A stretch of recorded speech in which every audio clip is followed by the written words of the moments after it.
Hello and happy Monday, humans of geometry. It is good to be on the other side of this microphone, creating another learning video for you. I hope that you had a wonderful Thanksgiving break.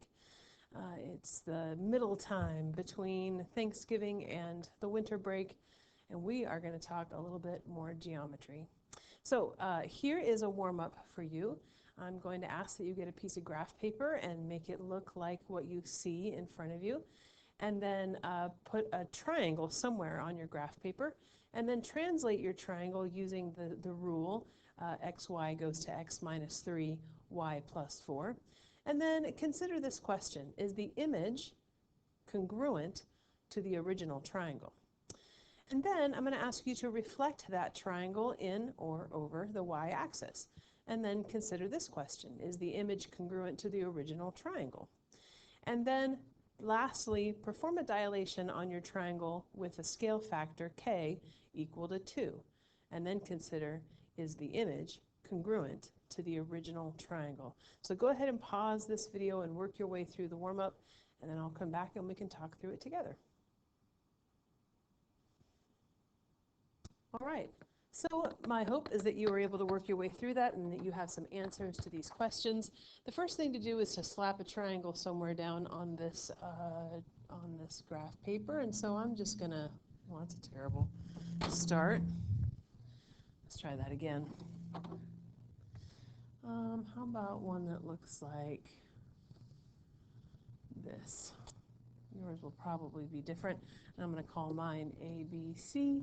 Maybe you called yours the same. Maybe you called it D, E, F. Maybe you called it, smiley face, heart, unicorn. I don't know. But anyway, there's a triangle. And the first thing to do is to translate this triangle using the rule x minus 3, y plus 4. And so what that rule is telling us to do is to move this triangle 3 units to the left and 4 units up. And the way you do that is by moving the vertices.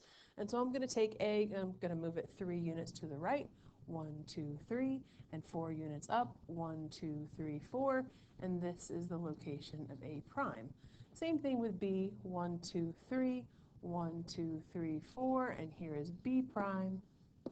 And then C, 1, 2, 3, whoops, 1, 2, 3, 1, 2, 3, 4, and here is C prime, and now we can draw this new triangle. And there we go.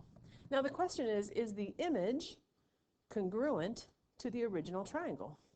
And the answer is yes. Because we have moved this using a transformation that does not change the size, a translation, we know for sure that these two triangles are congruent to one another. So now we're going to do the next part, which is to reflect our triangle. We're going to reflect ABC prime in the y-axis, which means we're just going to count to the y-axis and then reflect over it. And so here we go. I'm going to take A prime, and it is 1 unit away from the y, and so I will put another point 1 unit out the other side and call that A double prime. And let's see, with B, it's right there on the y-axis, and so there's really no place to put it. So this point is also B double prime. And then C is 1, 2 away from the y, and so 1, 2 out the other side gives us C double prime. And here is our third triangle. And the question is this triangle congruent to the original triangle? And the answer again is yes, it is. It certainly is, because we have performed a transformation that didn't change the size of that object. And so yes, we know that all 3 of these triangles are now congruent to one another. And I kind of forgot that the answer to this one is yes. And the answer to this one is also yes. Sorry about that feedback. I get too close to the board and it starts to feed back. But if I turn it down, then you can't hear me. So now we're going to take ABC double prime and we're going to dilate it with k equal to 2. And so what we need to do for that is to take the points and put them through our dilation rule. The dilation rule, if you'll remember, looks like this. For every x and y in your object, take each element, x and y, and multiply it by the scale factor. And so to do that, we need those coordinates. Well, it looks like A double prime, oh, my phone, there we go. A double prime lives at, let's see, let's keep track of this. I'll do it here. A double prime is at 1, 2. And so a triple prime is going to be at 1 times 2, or 2, and 2 times 2, or 4. And so we should have a point at 2, 4. And I will do that. Let's see, 2, 1, 2, 3, 4. Here is a triple prime. And then we want to take B double prime, which lives at, let's see, 0, 1, 2, 3, 4, 5, 6, 7, 8, 0, 8, and multiply each of the 0 and the 8 by our scale factor of 2 to get B triple prime, which is at, let's see, 0 times 2 is 0, and 8 times 2 is 16. Uh-oh, I think that's going to go off the board, but that's all right. We can still get the idea. So we want to plot B triple prime at 0, 16. So we have 1, 2, 3, 4, 5, 6, 7, 8, 9, 10, 11, blah, blah, blah, way up here somewhere. Not big enough graph paper, but it's still good enough for us to finish. So then we have to take a look at C double prime, and it lives at -2, positive 1, 2, 3, 4, 5, -2, positive 5, and we're going to transform that to C triple prime by multiplying both of those numbers by 2. -2 times 2 is -4, and 5 times 2 is 10. So we have a new point at -4, 10. So let's see, 1, 2, 3, 4, 1, 2, 3, 4, 5, 6, 7, 8, 9, 10. Right here, this is C triple prime. So then we create this triangle. And there. And the question is the image congruent to the original triangle? And I think we can all agree that the answer is no. And the reason why the answer is no is because a dilation changes the size of the object. And as soon as an object changes size, it's not congruent to the original thing anymore. And so this is an example of a way to think about how you can create congruent objects. If you start with an object and you translate it, those two objects are congruent. If you reflect, it'll stay congruent. But as soon as you perform a dilation, you change the size of the object, and so those two objects are not congruent anymore. And that brings up the question, what are they then? And that's what we're going to be talking about today. So now's the time where you want to update that notebook, pause this video, write yourself some questions, write a summary, and get a new note page started.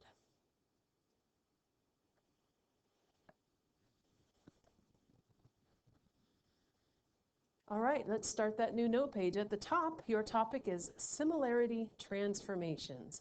That topic should go in the table of contents as well, along with your page number.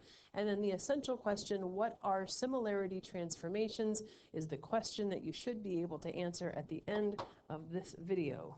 All right, let's do this. So as we talked about in the warm-up, when you do some things to objects, they stay the same size. And so those are called congruency transformations because they transform an object and they don't change its size. But when you do a dilation, you create what's called a similarity transformation. Now, similar in the English language sort of means like, kind of like, sort of like, but it's a lot stronger of a definition in the world of mathematics. Similar figures are figures whose angles are congruent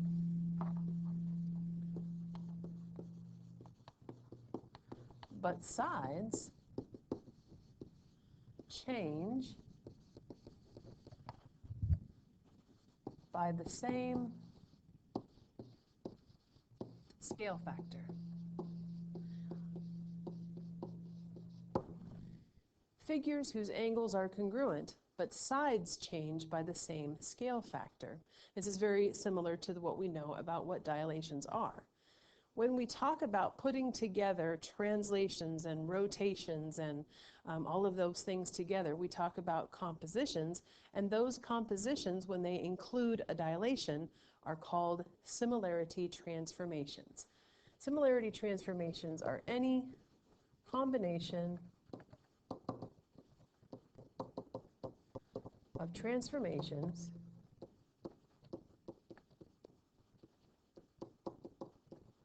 that include a dilation.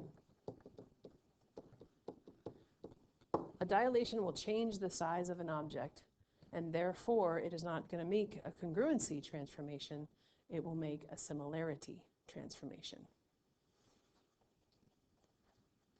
So we can perform similarity transformations in much the same way as we perform congruence transformations, and they're just a matter of working your way through each step so that you get the figures that you're being asked for. So the best way to do this is just to show you. Here we have triangle ABC with vertices at A, B, and C, and you can see their coordinate points there on the problem, and its image after the similarity transformation. Now notice we're calling this a similarity transformation because it involves a dilation. As soon as you throw a dilation into a transformation, it has to be a similarity transformation because it will change the size. So what we will do with this is, first of all, we're going to perform this translation, and then secondly, we'll do the dilation. And when we're done with both of those steps, we will have our similarity transformation. So the translation says to take your object and move it 5 units to the right and 1 unit up. And the best way to do that is just by moving the vertices. So let's start with A.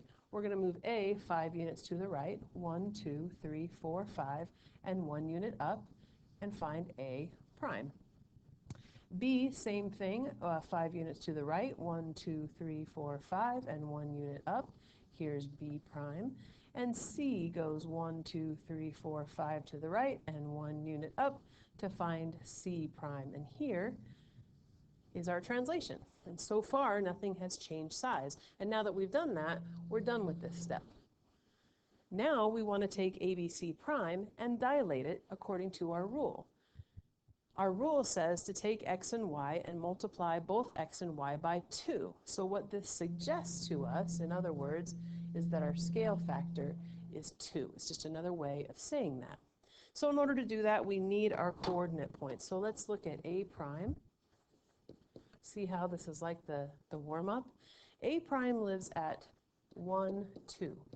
And so in order to find A double prime, we have to multiply both of those numbers by 2. And so 1 times 2 is 2, and 2 times 2 is 4, and we will be able to find A double prime at 2, 4, and we'll graph that in just a second. B prime lives at 3, 3. And so where does B double prime live? 3 times 2 is 6, and 3 times 2 is 6, and so B double prime lives at 6, 6. And the last one, C prime, starts out at 3, 2, and we have to change it to C double prime by multiplying both of those numbers by 2, our scale factor. 3 times 2 is 6, 2 times 2 is 4, and these are the points that we will now graph in our new triangle. So A double prime is at 2, 4, 2, 1, 2, 3, 4. Here's A double prime. And then B double prime is at 6, 6. So here's 3, 4, 5, 6. 1, 2, 3, 4, 5, 6. Here's B double prime. And then C double prime is at 6. 1, 2, 3, 3, 4, 5, 6. 1, 2, 3, 4 right here. And now we create this triangle. All right? Now you can see that that triangle changed size, and so you have performed a similarity transformation, and that's what they look like. But let's take a look at this real quick. Notice something about these triangles. They are similar, all of them. ABC and ABC prime are congruent, and we can tell that because we translated them, and translations don't change size. But look at the difference between those two triangles and ABC double prime. that has definitely grown. But if you take a look at those angles, and there's ways to measure them, and we'll get to that later, but if you look at the angles of those triangles, you can see that ABC, ABC prime, and ABC double prime all have congruent angles. All the angles are in pairs the same. A prime, and A double prime are all congruent, for example. But look at the sides. For example, in ABC, we see, in BC, we see that that side is 1 unit, and BC double prime is 2 units. Look at how far it is from A to C. It's 2 units. How far is it from A double prime to C double prime? 1, 2, 3, 4 units. And so these sides have changed by a consistent scale factor of 2. And if we use the Pythagorean theorem to calculate AB and compare that to AB double prime, we would see that that scale factor would come up there as well. All right, so that's how you know you have a similarity transformation. We can kind of go the other way as well, and we can look at finding rules for a similarity transformation. So what we're going to do is we're going to take a look at these two objects. We've got this quadrilateral WXYZ and quadrilateral PQSR, and we're going to see if we can come up with the rules that got us from one place to the other. Well, the first thing that I notice is that they're different sizes, and so I bet they involve a dilation. It also looks like they're sort of mirror images of one another, and so we probably have had a reflection. So let's look at that reflection first. What did it reflect over?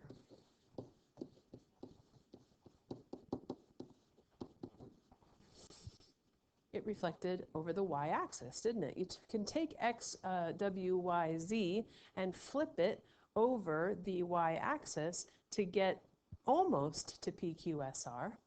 So we've got a reflection in the y-axis, but we also have a dilation. And how can we find out what the dilation is? Well, we'll have to look at the length of the sides. So we really just need to look at a couple of sides, the ones that are easy to count. So let's look at XW. XW is 1 unit long, and that compares to PQ, and PQ is 1, 2, 3 units long. All right, so far we suspect that our scale factor might be 3, because 1 times 3 would be 3. But let's look at WZ. If this side is 2, what does PS have to be in order for there to be a scale factor of 3? Well, it would have to be 2 times 3, or 6. So let's see if it is. 1, 2, 3, 4, 5, 6. Yep. And we can look at this third side, SR and YZ, and see if we get the same thing. YZ is 2, and SR is 1, 2, 3, 4, 5, 6. And so we can be reasonably assured that this has dilated. And we have a dilation of K equals 2. And that is the description of our similarity transformation. It's just sort of like looking at how one object got from one place to the other. And you could have switched the order of this, it would have been fine. And there are likely other ways to get one object to another place. But in this case, the one that I saw was, first of all, a reflection in the y-axis, and then a dilation of K equal to 2. And that's how you can compare objects and come up with the rules of similarity transformation that they went through. So that's really it today, you guys. Performing similarity transformations is a lot like any other transformations. You just follow the rules and do what they tell you to do, and you end up in different places with different objects. But this time, instead of the objects staying the same size, they will change size because they will involve a dilation. Your practice today is on Big Ideas Math. It's called Similarity Transformations. It should be open by the time you see this video. And the essential question, what are similarity transformations, hopefully is answerable right now. But if not, you know you can come to office hours, right? And I would love to work with you. All right, you guys, I hope you have a wonderful day, and I will see you next time.